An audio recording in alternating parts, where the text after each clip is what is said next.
I'm Kimberly, and welcome to the Red Booth Show. On tonight's episode, I have a fantastic designer that actually shreds clothes, and he's becoming super popular. Adam Saaks. And we're going to be talking about how he got started and everything in the show, so come and join us. Well, hello, Adam. How are you this evening? Doing wonderful. Thank you for joining us here today on the Red Booth. Yeah, you're welcome. Thanks for having me. Definitely. I think that you have an amazing eye with the outfits and dresses and everything that you make. And I'm sure that our audience here has seen some of your videos online because you've become so popular with all of this. So, well, thank you so much. Thank you. Yeah. I was wondering, how did you first decide to start doing this? How did this start happening? It's funny. I've never been asked that before. It's like the #1 question. Well, I was a wardrobe stylist for the short version. I was a wardrobe stylist for 10 years, and I was, and after 10 years of doing that, I really got tired of doing it. I really liked styling, but I didn't like the prepping and the clipping and it was a lot of work. And I loved it. It was a labor of love for many years, and I just kind of got tired of it. Just snapped, and so I'd quit, basically retired, and I wasn't doing anything. At the time, and I bumped into a friend, and he said, if you're not doing anything, why don't you come and design some t-shirts for our company, and we'll take it to the trade show in Magic in Las Vegas, and you know, we'll sell it. I said, okay, cool. So I showed up with some cut up stuff the next day, and the 80s were coming back. This is in 2001.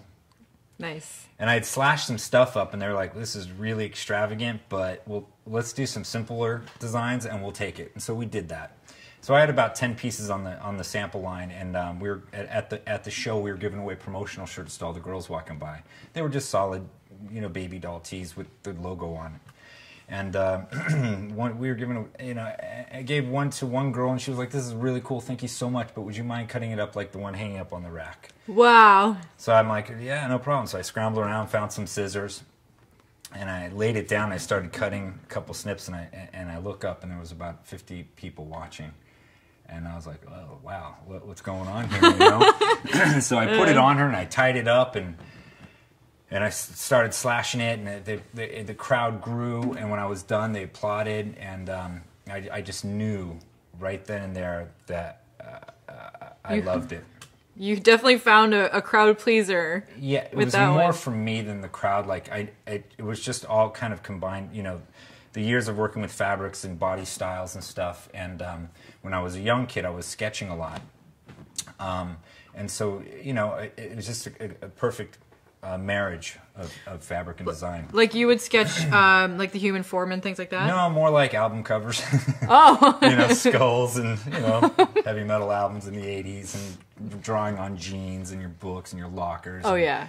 Yeah, and you know, someone tapped me on the shoulder after I was done with that design, and it was another girl and her friend, and they were like, "Would you mind cutting us one also?" Yeah. I was like, "No problem." And the line started, and it hasn't really stopped since then.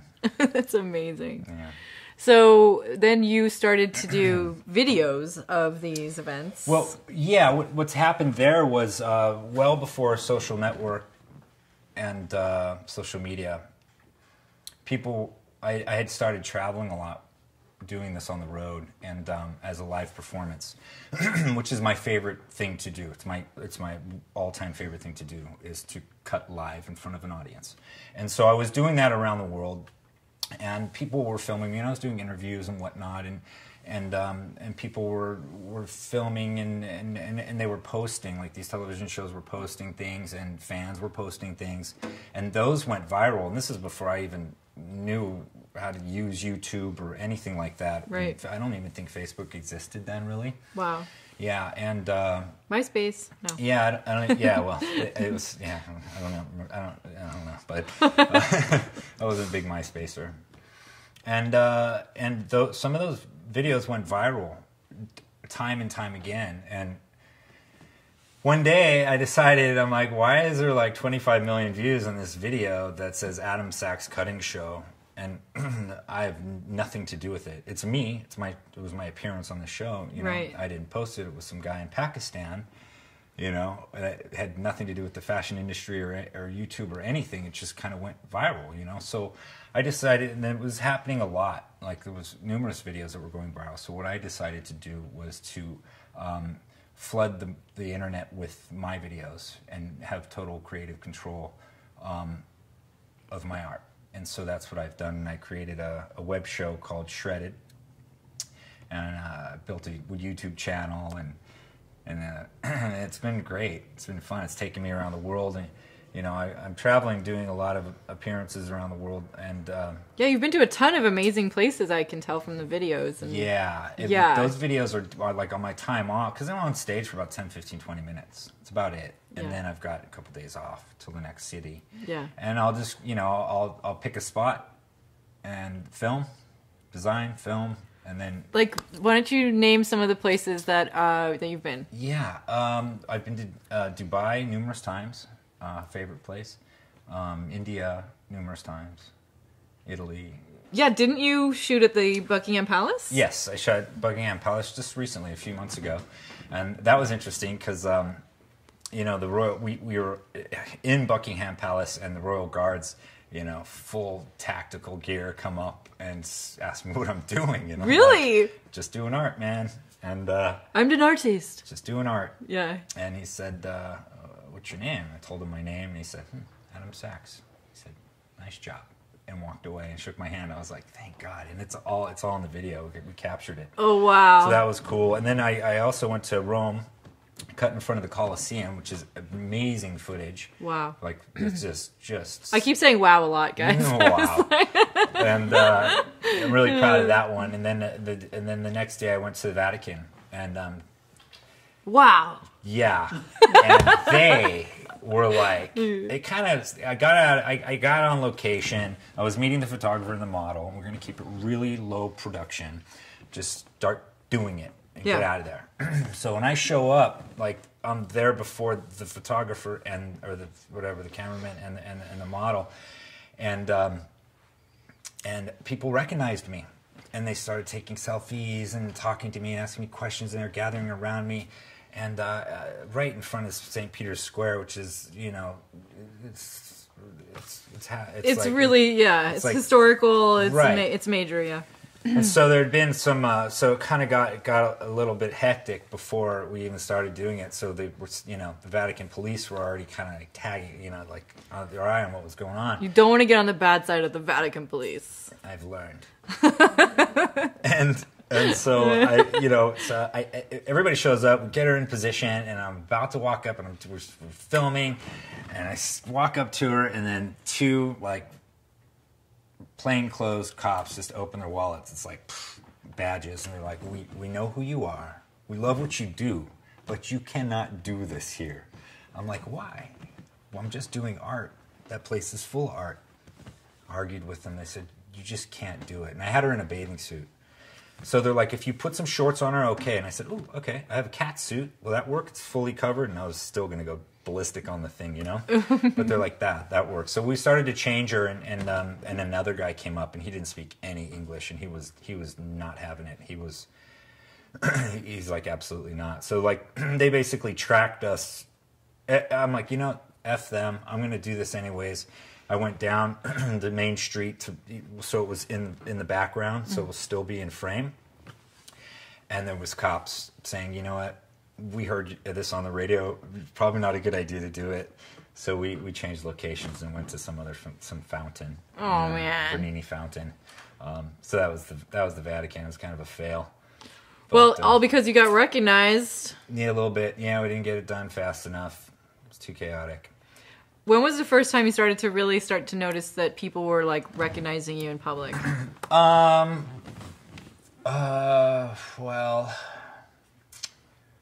it's been kind of recently, in the past year and a half. It's kind of gotten a little crazy, especially overseas.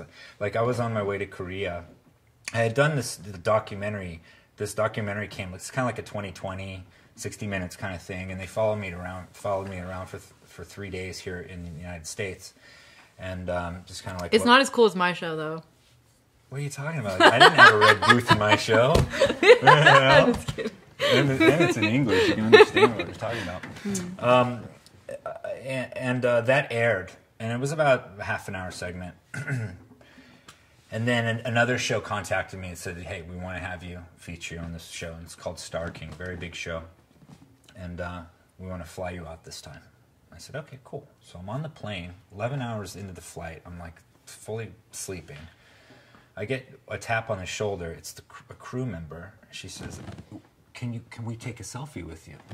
I'm like, "Yeah, okay, no problem." She's like, "You're the designer." I said, "Yes." Big fan, would love to take a pic. I said, "Okay." So we go back to the galley, and I'm taking selfies with the crew, all Korean women, and then the in-flight service manager comes up and says, "Hey, can you cut me a shirt, please?" And I'm like, I would love to cut you a shirt, but I don't have any scissors on me. I'm on a plane. Yeah. So we'll be right back. So they came back and they brought me these little thread scissors that you get in the travel things, and I'm like, and I'm filming this. I'm like filming myself, and I was like, they gave me these scissors, but I'm not going to use them. And I threw it away, and I said, I'm going to use my teeth. Put the phone down, and I just started digging in, and it's all on film. And wow, yeah. So I got to cut in. Why don't we show everybody a little clip of that? We probably could, but I was going to make it an episode, so I was going to. Oh, okay. But we can do that. We can do a little piece of it. Yeah, let's do it. Okay, good. Yeah. So here it is, guys. Check it out. So the funny thing is, my father's an airline pilot, a retired airline pilot. He's a captain for 30 years, and I was raised in the airlines, and I flew a lot, and now I fly like all the time. Yeah. And I've always wanted to cut on an airplane. And I just didn't realize it was going to happen that day at that moment, but it turned out really well. It was a great shirt, and so that's you're like, right. And then another time, like in Dubai, like I'd be having dinner. Let's say we're having dinner for about an hour and a half, talking all this personal fun stuff, right? And I walk a friend out the restaurant, and as I'm walking in, I get stopped by the manager and say, "Can we take a picture with you?" I'm like, "Yeah, of course, sure, no problem." Boom. He's like, "Well, and when you're done eating, can you sign a plate for us and put it on this wall?" I said, "No problem." And I was like, that was the time when I was like, oh, I need to kind of be careful what I'm talking about in public, right? Yeah, I start to realize. Yeah, and yeah. So the past year and a half has been kind of very exciting. Interesting. Yeah. Well, what's really cool about what you're doing is not, there's a lot of fashion designers that are behind the scenes, creating these lines and stuff. Yeah. But you're like a combination because you're also doing live performances. Right. So I don't think there's any other designers that are doing that. I think you're the only one. No. If they do, I think it would be some type of concept performance on the runway or something, but this is what I do. I mean, I don't even like runway shows because it's like watching tennis. You're like back and forth and back and forth, and when I get on the runway, it's like me on the runway designing and making the stuff live on the spot. Yeah, on the spot, and I don't know if anyone knows this, but I don't know what I'm doing.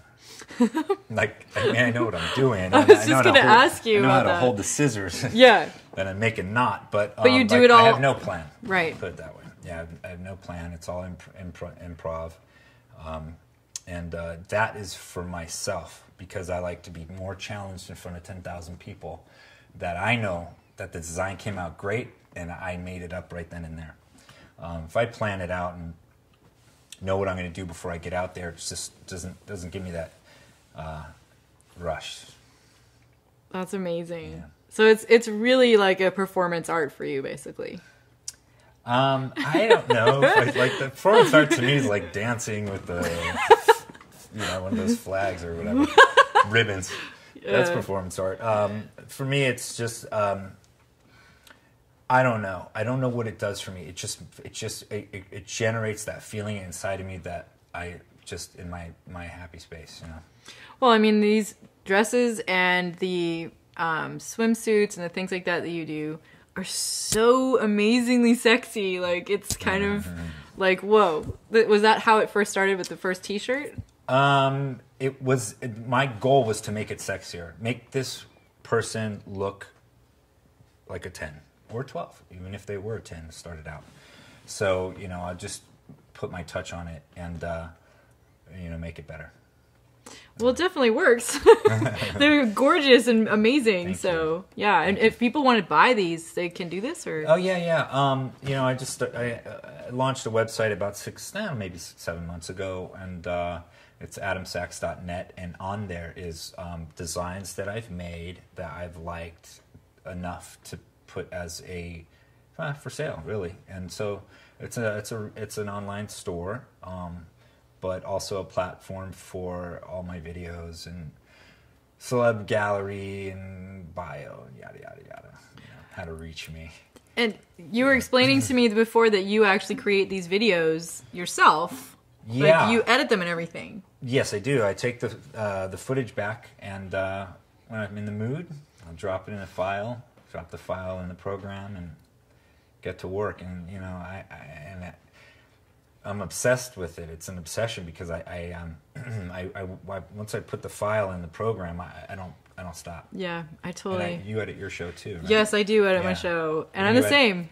I'm in Premiere Pro. Yeah, I use Adobe Premiere. Yeah, it's great. Yeah, so it's 10, 15, 20, sometimes 20 hours. I'm Totally. so obsessed with it that I will watch it render for 20 minutes. You know, I don't want to get up. I'm just waiting for that bar to end so I can watch it. You know,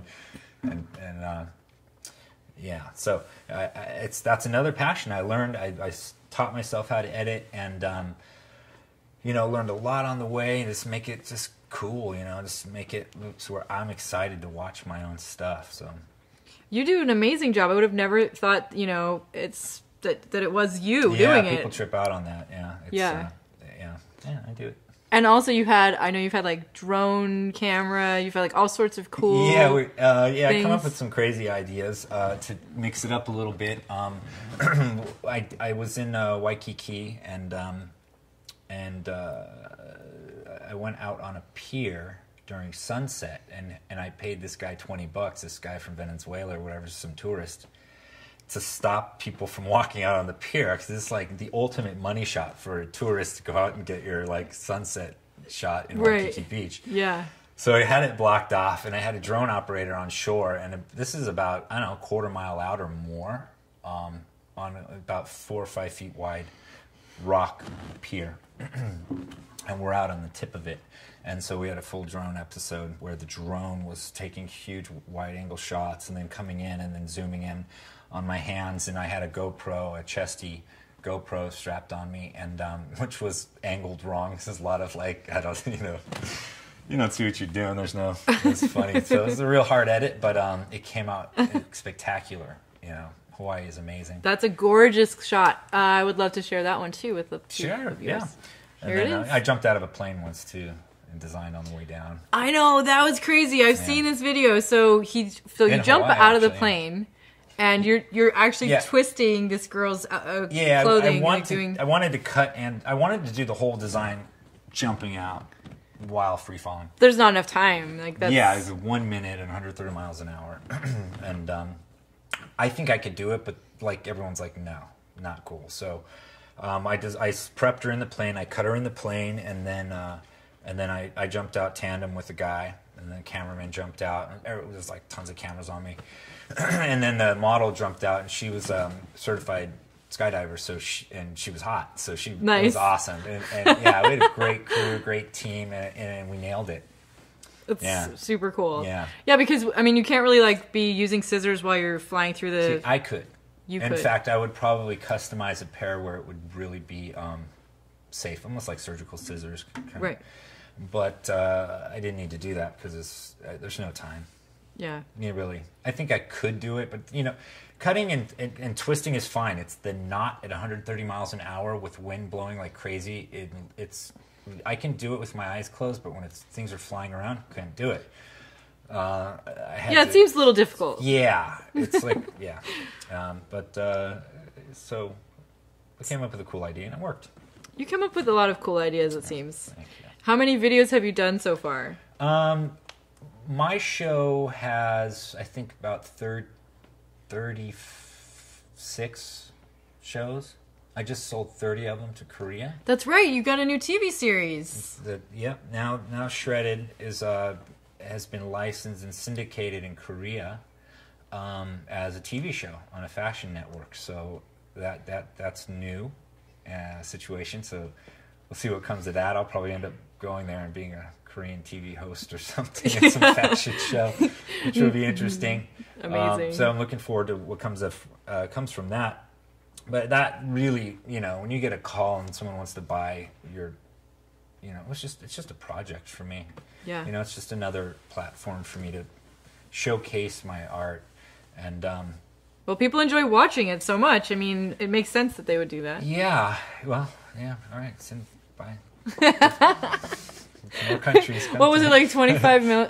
Wait, it was 25,000 views on the first video that you said your. Oh, my pilot of episode beat Star Wars. It went viral to 87 million in like a week. What? Yeah, and the Star Wars trailer that came out, the first one, crushed everything. But when they posted it on the Star Wars YouTube channel, mine would beat it by 20 million views and 250,000 shares in 7 days. And I'm a huge Star Wars fan, and I was speechless. Dude, high five about Star Wars. Yeah. Yes. Speechless. So these videos, there's no formula for going viral. That's what I've learned. I mean, Google has conferences about this stuff, and they're trying to find algorithms, and it's just impossible. There's no, all the search engines and the tags, and there's no rhyme or reason. It's really a crapshoot. So I just put content up, and it's kind of a Hail Mary. Which ones go viral? Which ones don't do well? And I don't know why. I think they're all great in their own, way or whatever. Yeah. Yeah. So I'm they're all super sexy. Well, yeah. Yeah. Yeah. And sorry, go ahead. No, it's fine. No, I'm just really proud of the show, and now it's turned into a Korean television show. So when are you going out to Korea? Sure South Korea, I'm guessing, right? Well, let's hopefully North Korea too. We can break some barriers. Ground. Yeah, that would be amazing. Yeah. So when are you going to be going there? I don't know. Oh, okay. Yeah. They've just purchased your show. They're now converting it into Korean. With subtitles, and then adding the sponsor. I don't know. They're making it Korean. Cool. Nice. Yeah. And so, do you started selling online as well, and you have to have these items manufactured? No. No. You're making them each yourself? Yeah. You order, and then I will have a fit model come over and design it. Did you say a fit model? Yeah, like a live person. They're all made on somebody live. That is so cool. I thought it was like, some factory that was going to, chop them up for you and send them out. I know that they can make Apple computers, they cannot reproduce my pieces. I was wondering, how would they? My philosophy is if you can make an Apple computer, you can make that. But they just can't do it. So I just do them. Cool. Yeah. So it's all almost like an original. I mean, basically. Yeah, they're original. Yeah. People are like, can you sign it? I'm like, I think I did. My scissors. Yeah. Well, I put a signature on that. Thing's got my name all over it. Have you ever thought of doing something more more additional sorts of designs to the dresses than just cutting? No. That's kind of my thing. I don't sew and I don't add. I use the piece itself. If I need scraps, I'm going to use the sleeve and make string out of it. And in the beginning, I was thinking about bedazzling and putting pins and studs and whatever and patches and different colors and different mixing materials like leather and denim and da-da-da-da. But I ruled against that. It's just I used a self-contained design with its own piece. Well, you've definitely struck a chord, I think, with all the viewers out there who love watching it. Even it's all black items, right? All of the outfits? Yeah, I do everything in black. Everything's streamlined in black, so it's really easy for me. That's cool. Yeah, it looks amazing. Oh, thank you. In fact, I think we are going to have a treat for everybody because Adam is going to be cutting a model right here on the Red Booth Show. I'm excited. Let's do it. Okay, let's do it. All right. All right, guys. So we're here with Leia Contois, who's She's named after Princess Leia. How cool is that? All right, here we go.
She's trying to say thank you for watching Adam Saaks on The Red Booth. Cut.